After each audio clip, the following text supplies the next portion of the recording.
ณบัดนี้อาตมาภาพจะได้รับประทานวิสัชนา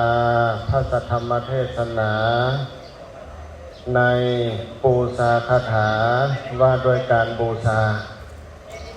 เพื่อเป็นเครื่องเพิ่มพูนยุโหนนกุศลบุญญาราศีบารมีธรรมของท่านเจ้าภาพเมื่อนี้อยู่ที่วัดป่าบุญนาลินนาคารามบ้านนาหยางเมืองนาทรายทองนครหลวงเวียงจันทร์แห่งนี้พระเถรานุเถระญาติโยมพุทธศาสนิกชนทั้งหลายได้พร้อมเพียงกันมาเต้าโหมอยู่ในสถานที่นี้ปรารภเรื่องการเฮ็ดบุญเถราพิเศษหรือว่าบุญกองฮดซึ่งมีเจ้าภาพเจ้าศรัทธาคือท่านสมบูรณ์เนติบัณฑิตนางขันกากิตติศักดิ์เป็นเจ้าศรัทธากองเถราพิเศษฮดสงฆ์1 กอง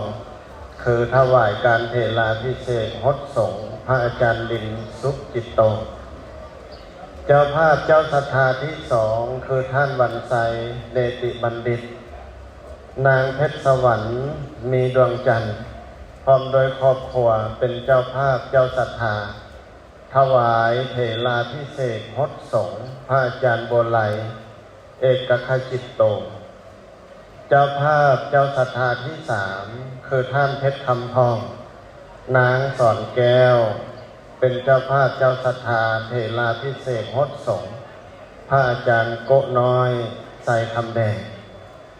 เพื่อเป็นการบูชาบุญบูชาคุณและเป็นการสะสมผลบุญกุศลให้เกิดขึ้นแก่บวรและพุทธศาสนาแก่เจ้าภาพเจ้าศรัทธาและพุทธศาสนิกชนทั้งหลายญาติโยมพุทธศาสนิกชนที่ฮักแห่งทุกท่านดังที่เฮาฮู้แล้วว่าในการครองชีพแต่ละท่านแต่ละคนนั้นแม่นต้องได้อดทนดุมั่นขยันเพียรโดยเฉพาะการประกอบสัมมาอาชีวะเลี้ยงชีวิตโดยชอบการเฮ็ดธุรกิจก็ดีการค้าขายในรูปแบบใดก็ดีแม่นขึ้นอยู่กับความอดทนความมุ่งมั่นความตั้งอกตั้งใจกว่าจะได้ทรัพย์สมบัติมาเมื่อท่านได้ทรัพย์สมบัติมา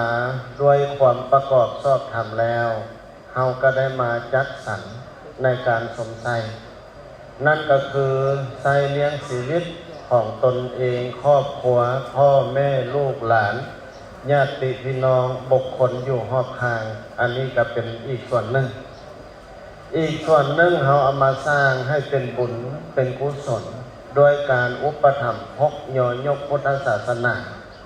เพื่อให้เป็นอริยทรัพย์ติดตามโตของเฮานี้ไปในภพภูมิภายภาคหน้าดังที่ท่านเจ้าภาพเจ้าศรัทธาได้กระทำอยู่ในขณะนี้โดยเฉพาะคือครอบครัวท่านสมบูรณ์นางขันกาครอบครัวท่านวันไซนางเพชรสวรรค์เป็นผู้นักแน่นมั่นคงในบวรพุทธศาสนาได้บำเพ็ญทานบารมีศีลบารมีเป็นประจำรวมทั้งได้เป็นผู้ริเริ่มก่อตั้งถวายที่ดินแห่งนี้ให้แก่พระสังฆเจ้าเพื่อสร้างเป็นวัดได้สำเร็จครบถ้วนสมบูรณ์แล้วนอกจากนั้นการอุปถัมภ์ค้ำสู่พระสงฆ์สามเณรในแต่ละมือนั้นกับบได้ขาดเป็นผู้ยินดีในการสร้างฐานะบารมีเป็นผู้ยินดีในการสร้างคุณงามความดีเป็นผู้ยินดีในธรรมวินัยขององค์สมเด็จพระสัมมาสัมพุทธเจ้าโดยเหตุนั้นจึงได้ชื่อว่าท่านทั้งหลายเป็นอุปาสกเป็นอุปาสิกาผู้ประเสริฐในบวรพุทธศาสนาเมื่อนี้ยังได้เป็นเจ้าภาพเจ้าศรัทธาเฮ็ดบุญเถราพิเศษการเฮ็ดบุญเถราพิเศษในครั้งนี้แม่นมีความหมายความสำคัญที่สุด เป็นประวัติศาสตร์ของวัดป่าบุญนาลินนาคารามแห่งนี้อันที่หนึ่ง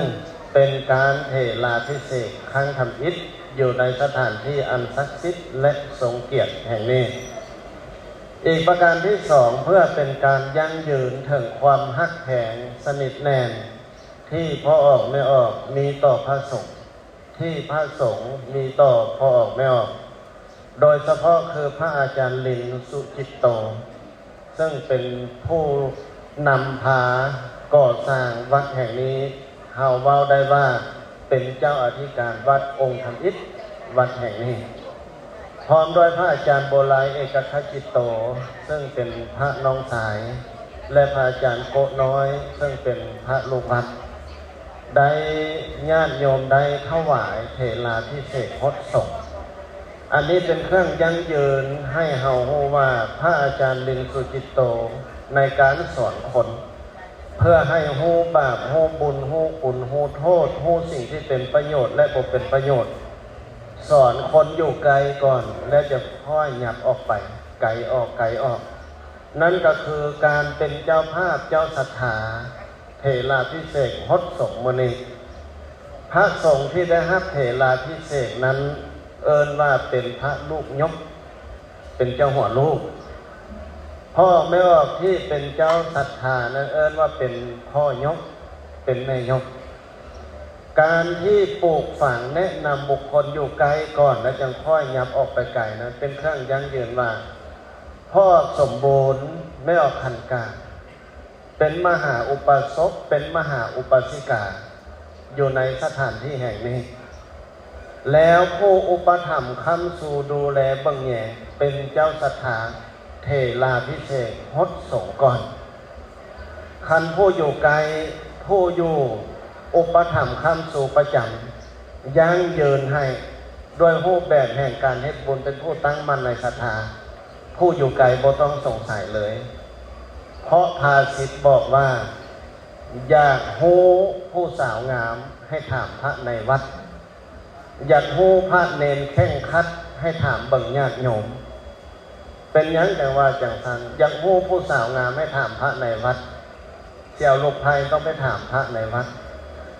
สาวบ้านนี้เรามีกิริยามารยาทอ่อนน้อมถ่อมตนบ่เคารพพ่อเคารพแม่เคารพผู้เฒ่าผู้แก่บ่วันพระวันศีลได้ไปรักษาศีลให้ทานฟังเทศน์บ่กิริยามารยาทเรียบร้อยบ่เฮือนสามน้ำสี่ครบบ่ตีนผมล่ำเคียงตีนสิ้นล่ำเคียงบ่นี่คันพระส่งยั่งยืนโอ้นางอันนี้ลูกสาวคนนี้สุดยอดเลยกิริยามารยาทดีเรียบร้อยอ่อนน้อมพระสงฆ์สามเณรเห็นอยู่เลยข้าเจ้าก็เอารถแล้วเอาไปเป็นลูกพายรถอันนี้อยากโหสาวงามให้ถามพระในวัดอยากโหพระเนรแข่งขัดให้ถามบางญาติโยมเฮาบ่ถามผู้ไกลผู้บ่ได้มาวัดทุกมื้อบ่ถามต้องถามผู้มาวัดทุกมื้ออยู่นำทุกมื้อนะว่าพระสงฆ์สามเณรองค์นั้นอยู่วัดเจ้าเป็นยังไงคันผู้คำวัดทุกมื้อนั้นกำลังตี้ให้ว่าโอ้คักและสุดยอดค่อยก็ได้อุปถัมภ์ค้ำสู่ดูแลเบิ่งแยงบ่ได้ขาดเป็นที่เลื่อมใสศรัทธาเฮาผู้อยู่ไกลก็วางใจได้ว่าผู้อยู่หม้อกำลังตี้ให้แล้วเข้ากับภาษิตว่าอยู่นำกันดนๆจึงค่อยเห็นลายกันผู้อยู่ไกลจะเห็นหมดทางบวกและทางลบแต่ผู้อยู่ไกลส่วนหลายจะเห็นแต่ทางบวกคันผู้อยู่นำทุกมือกำลังตี้ให้ว่าคักแล้วก็ถือว่าโอเคเลยบ่ต้องมีอย่างสงสัยในครั้งนี้นี่พ่อสมบูรณ์ไม่ออกคันกาเป็นการกำลังตี้ให้แก่พระอาจารย์ลินสุจิตโตว่าเป็นผู้ตั้งมั่นอยู่ในธรรมวินัยเป็นที่เต้าโฮมขวัญสามัคคีเลื่อมใสศรัทธาในบวรพุทธศาสนาแท้จริงเฮาทุกท่านที่มาร่วมก็มีความมั่นใจเชื่อใจนักแน่นไว้ใจได้แล้วพระอาจารย์โบราณพระน้องชายของพระอาจารย์ลินเลยก็คือท่านวันไสแม่ออกเพชรสวรรค์มีดวงจันทร์เทราภิเษกพจน์ส่งให้อันนี้ก็เป็นการการันตีคือกันลักษณะเดียวกันว่าโอเคแล้วพระอาจารย์โอเคแล้ว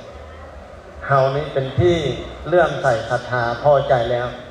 คนเท่านี้คันบ่พอใจนี่เถราพิเศษบ่ได้ฮดส่งบ่ได้มีความเลื่อมใสสุดอกสุดใจจึงสามารถเถราพิเศษฮดส่งได้อันนี้ก็เป็นเครื่องยืนยันอีกอย่างหนึ่งครอบครัวพ่อวันใสครอบครัวแม่ออกเพชรสวรรค์เป็นการยั่งยืนและก็ทั้งสองครอบครัวนี้เป็นโยมอุปถัมภ์วัดประจำแล้วบัดนี้กองที่สามนี่ครอบครัวพ่อเพชรคำท่องแม่ออกสอนแก้วอันนี้แม่นครอบครัวของพ่อออกอายของอาจารย์ลินสุจิตโตเองเป็นพ่อออกอายอยู่นำคู่มืออุปถัมภ์คำสูงคู่มือก็มีความเลื่อมใสนอกจากนั้นก็เป็นการยั่งยืนว่าครูอาจารย์นั้นสอนบ่แม่นสอนให้แต่ผู้อื่นให้ทานบ่แม่นสอนแต่ผู้อื่นทำบุญสอนให้พ่อให้แม่ตัวเองฮู้ทำบุญสอนให้เอื้อยอายน้องฮู้ทำบุญแล้วจึงค่อยตีวงกว้างออกไปในอันนี้พ่อเพชรเพิ่นก็เป็นเจ้าศรัทธาถวายเถราพิเศษกฮดสงฆ์อย่างพระอาจารย์โกน้อยอยู่นำกันทุกมือเพิ่นฮู้กันดีเพิ่นเข้าใจกันดีมีศรัทธาเลื่อมใสถือว่าสุดยอดแล้วบัดนี้การเถราพิเศษกฮดสงฆ์หลังจากเฮาฮดสงฆ์แล้วทั้งฝ่ายพระสงฆ์พ่อไม่ออกเนี่ยว่าเป็นพระลูกแก้วนะได้บัดนี้เป็นพระลูกแก้วได้ล้างได้สวยได้ยอมได้แสงเอาแล้วทางพระสงฆ์ก็ได้นับถือพ่อไม่ออกเจ้าศรัทธาว่าพ่อยกแม่ยกเป็นพ่อเป็นแม่ทางธรรมแล้วเนาะเป็นพ่อเป็นแม่ทางธรรมบัดนี้กันนี้ก็ได้ให้เถิดได้โยมพระโยมทางพระโยมที่เป็นพ่อยกไม่ยกได้ให้สุดแต่กี้ว่าแต่พ่อออกบัดนี้ต้องได้ว่าพ่อยกนะพ่อยกไม่ยกไปใส่พ่อยกมาบ่ไม่ยกมาบ่หมายถึงยกหยอปอปันให้จบให้ดีให้งามให้สูงส่งบัดนี้ทั้งพ่อไม่ออกพระได้เจ้าหัวลูกได้มาพระอาจารย์ได้เปลี่ยนแล้วบัดนี้ได้เปลี่ยนว่าเจ้าหัวลูกมาบ่เจ้าหัวลูกไปใส่คำว่าเจ้าหัวหมายถึงการยกเคารพนับถือไว้สูงสุดเหนือเก้าเหนือขมอมแต่มีศักดาว่าเป็นลูกยกเนี่ยอันนี้แม่นฮีดของประเพณีของคนลาวเฮาปฏิบัติมาตั้งแต่โบราณกาลจนถึงบัดนี้แล้วบัดนี้การเถราพิเศษกฮดสงฆ์นี้เป็นประเพณีลาวเฮาแต่โบราณด้วยรูปแบบการย่องย้อสรรเสริญคุณงามความดีถ้าหากเปรียบเทียบใส่ทางพรรคทางรัฐทางฝ่ายโลกคล้ายๆกับพิธีมอบใบย่องย้อมอบเหรียญใสต่างๆคล้ายๆกันในลักษณะนี้เพราะว่าพระพุทธศาสนาเข้ามาสู่ดินแดนแห่งอาณาจักรล้านซางคือสปป.ลาวในปัจจุบันนี้ผู้ปกครองฝ่ายบ้านเมืองแต่กี้นั้นเพิ่นอาศัยหลักศีลธรรมทางพุทธศาสนานี้สอนออกตนญาติโยมให้เป็นคนดีโดยกำหนดแต่ละวัดบ้านให้มีวัด1 วัดบ้านใหญ่ก็2 วัด3 วัดแล้วเอาลูกหลานของพ่อแม่ประชาชนให้ไปบวชเรียนเขียนอ่านเมื่อบวชเรียนเขียนอ่านรู้และเข้าใจส่งไปประจำแต่ละวัดนั้นต้องช่วยในการสอนศีลสอนธรรมให้แก่ออกตนญาติโยมเข้าใจโดยการละเสียซึ่งบาปอกุศลตั้งอยู่ในกุศลทั้งหลายว่าละเสียซึ่งความชั่วตั้งอยู่ในความดีทำจิตใจของตนให้สะอาดหมดจดผ่องใสปราศจากมลทินทั้งหลายเมื่อพระสงฆ์กระจายกันไปอยู่แต่ละหมู่บ้านช่วยอบรมทำสอนลัทธิศีลธรรมดังกล่าวแต่สมัยโบราณทั้งฝ่ายรัฐผู้ปกครองบ้านเมืองเพิ่นก็จะกำหนดวันขลังเดี๋ยวนี้ว่ามื้อพักมื้อ8 ค่ำให้ขลังมื้อ15 ค่ำให้ขลังเป็นหยังจังขลังให้พักเวียกพักงานบ่ให้ฟันฟืนบ่ให้ตำข้าวบ่ให้ใส่นาให้พากันเข้าวัดให้ทานรักษาศีลฟังเทศน์นั่งสมาธิเจริญเมตตาภาวนาเป็นการพักผ่อนไปในโตเป็นอย่างพ้นจากสนับสนุนอย่างนั้นเพื่อจะให้พ่อแม่ประชาชนให้ฟ้าข้าแผ่นดินนั้นมีศีลมีธรรมคันนี้ศีลมีธรรมคันเป็นคนดีเลยอำนวยประโยชน์ให้แก่ภาครัฐ เอื้ออำนวยประโยชน์อย่างไรประชาชนมีศีลมีธรรมเขากระโบเฮ็ดผิดระเบียบกฎหมายบ้านเมืองบ่ผิดข้องต้องเถียงพระสงฆ์ก็สอนศีลห้าธรรมห้าและหลักธรรมอื่นๆเข้าไปเฮ็ดให้พ่อแม่ประชาชนนั้นบ่เป็นคนคดในคอบ่เป็นคนงอในกระดูกบ่เป็นคนว่ายากสอนยากเป็นผู้เชื่อมั่นการชี้นำพาของผู้ปกครองโนทางพัฒนาประเทศชาติบ้านเมืองให้เจริญรุ่งเรืองยิ่งขึ้นไปสรุปความโดยย่อนั่นก็คือว่าพระสงฆ์หรือพุทธศาสนาเป็นผู้ช่วยทั้งฝ่ายรัฐะคือทั้งฝ่ายบ้านเมืองในการคุ้มครองปกครองพ่อแม่ประชาชนตลอดทอดเขตน้ำแดนดินเฮามีของประเพณีและวิธีปฏิบัติแบบนี้ตั้งแต่สมัยโบราณกาลสืบมาจนฮอดบัดนี้เมื่อพระสงฆ์มีคุณูปการคุณงามความดีดังกล่าวแล้วทางฝ่ายบ้านเมืองคือญาติโยมก็จะมีศรัทธาย้อนแสงฮดสงฆ์ให้กำลังใจคือเฮาท่านทั้งหลายได้เฮ็ดอยู่ในขณะนี้พระสงฆ์ที่เทศาภิเษกครั้งที่หนึ่งนั้นแม่นหมายถึงว่าเพิ่นบวชมาแล้วเฮียนสูตรใดเฮียนเพศใดเข้าอกเข้าใจหมายถึงจบวิชาขั้นพื้นฐานเพิ่นจังฮดสงฆ์เทศาภิเษกเอิ้นว่าพระสำเร็จแต่เฮายังติดคำว่าสมเด็จกับเพี้ยนไปเป็นสมเด็จอันแท้ที่จริงเอิ้นว่าเป็นพระสำเร็จในครั้งที่หนึ่งคือพระอาจารย์บัวลายเป็นพระสำเร็จบัวลายเอกคจิตโตเนี่ยยกตัวอย่างจังสิบัดนี้พระเถระหรือว่าพระสงฆ์ที่ได้รับเทศาภิเษกฮดสงฆ์คันเพิ่นบ่มั่นบ่แก่นในพุทธศาสนาสิไปก็เป็นอาจารย์เป็นผู้นำพาเรื่องฮีตของประเพณีคือพ่อสารวัตรอยู่ทางหน้านี่เคยบวชเรียนแก่นอ่านฮดสงฆ์มาแล้วเป็นอาจารย์ถ้าเพิ่นอยู่ไปพระสงฆ์องค์นั้นมีความรู้ความสามารถมีความฉลาดลักแหลมสามารถสนองเรื่องงานทางพุทธศาสนาได้ญาติโยมก็เทศาภิเษกฮดสงฆ์อีกครั้งที่สองเอิ้นว่าพระสาตัวอย่างคือพระอาจารย์ซาลินสุจิตโตเป็นพระสาหมายถึงมีความปรีชาสามารถถ้าหากพระสงฆ์องค์นั้นอยู่ต่อไปอีกเป็นถึงสมภารเป็นเจ้าอธิการวัดมีลูกศิษย์ลูกหาทางพระสงฆ์สามเณรทางออกตนญาติโยมหลวงหลายฝ่ายมากเป็นที่เคารพศรัทธาญาติโยมก็ถวายเทศาภิเษกฮดสงฆ์อีกครั้งที่สามนี่เอิ้นว่าพระครูหรือว่าญาครูนะคือพระอาจารย์ลินนะนี่เป็นพระที่มีความรู้ความสามารถพอสมควรถ้าจะพรรณนาถึงคุณงามความดีถึงผลงานนั้นมีอย่างหลวงหลายยกตัวอย่างว่าวัดป่าบุญนาลินแห่งนี้ถ้าจะเทียบเปรียบเปยและอาตมาคืออยู่คนเดียวว่าคล้ายๆคือห้องหมอ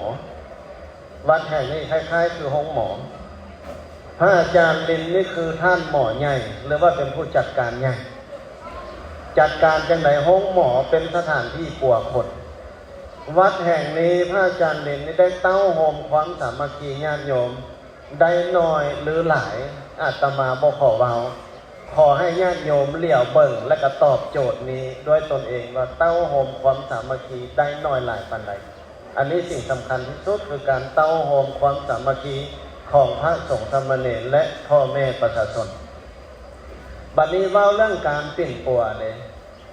การปิ้นปัวนี่ธรรมะนี่เป็นธรรมะโอสถเป็นยาวิเศษอีกขนาดหนึ่ง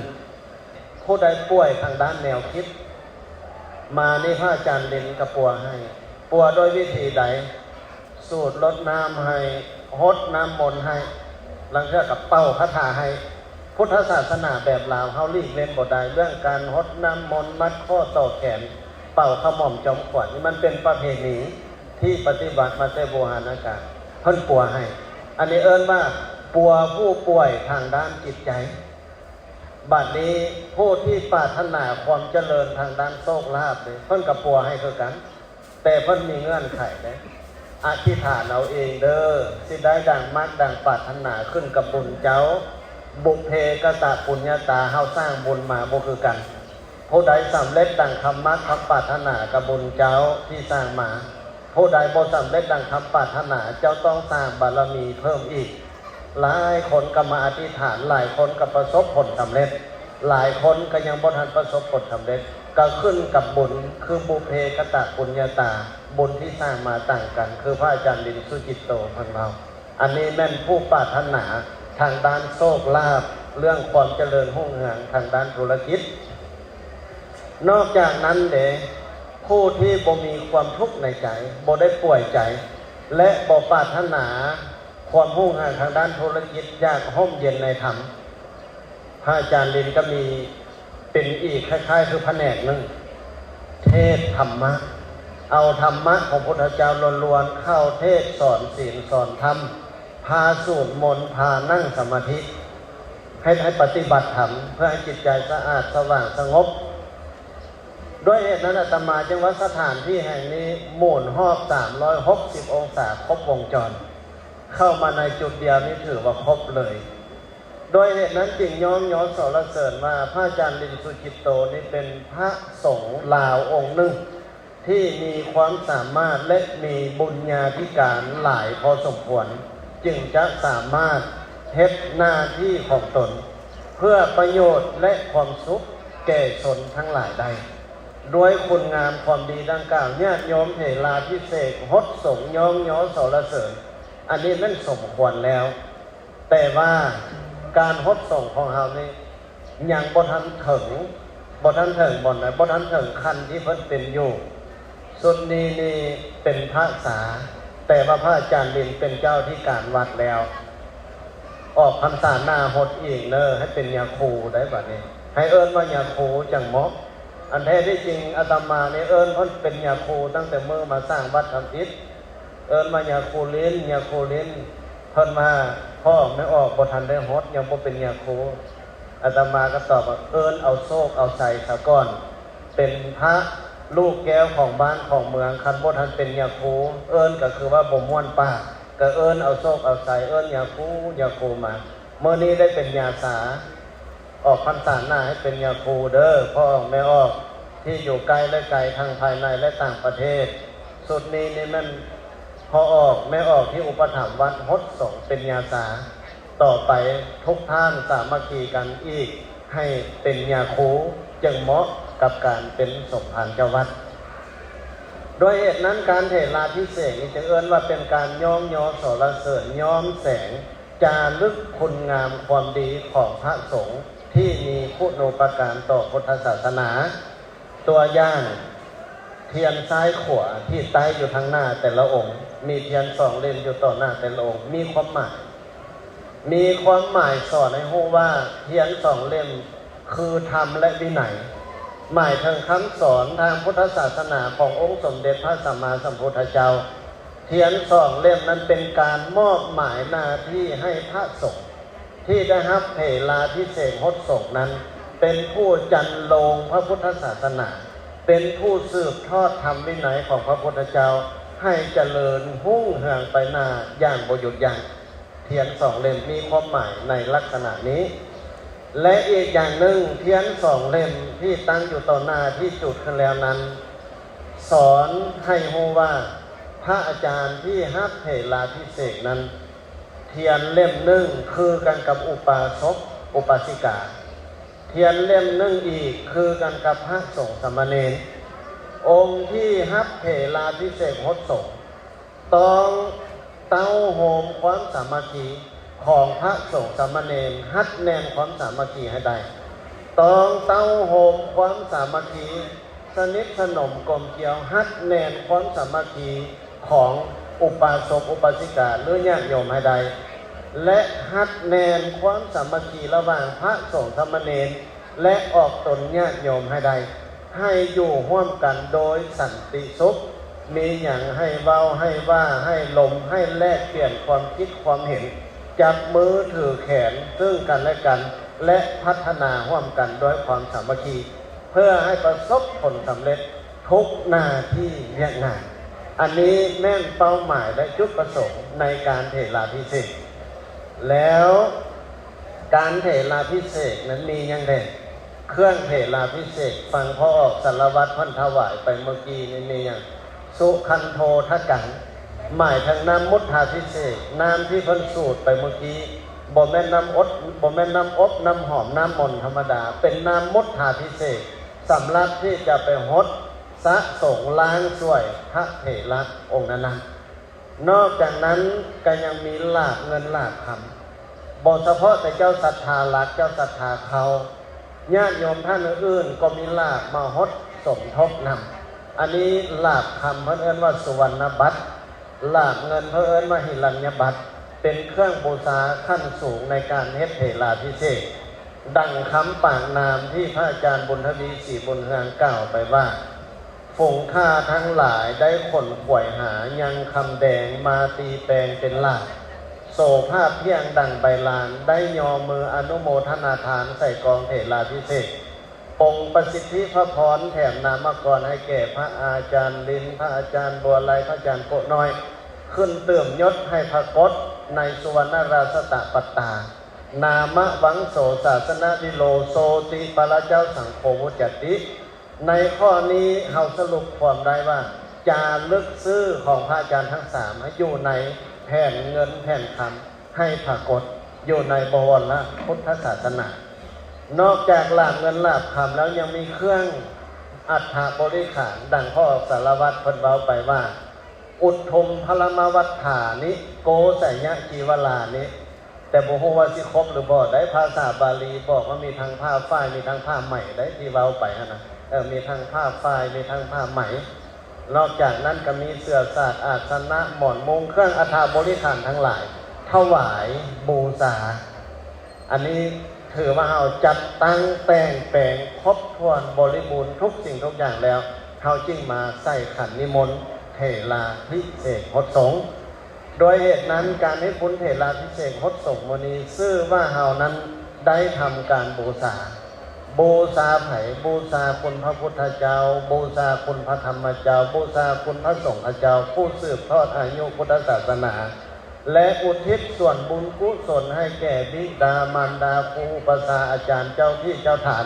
ให้เพิ่นได้รับบุญกุศลนำอันนี้ก็ชื่อว่าเฮาปฏิบัติอุทิศส่วนกุศลบูชาบุญบูชาคุณ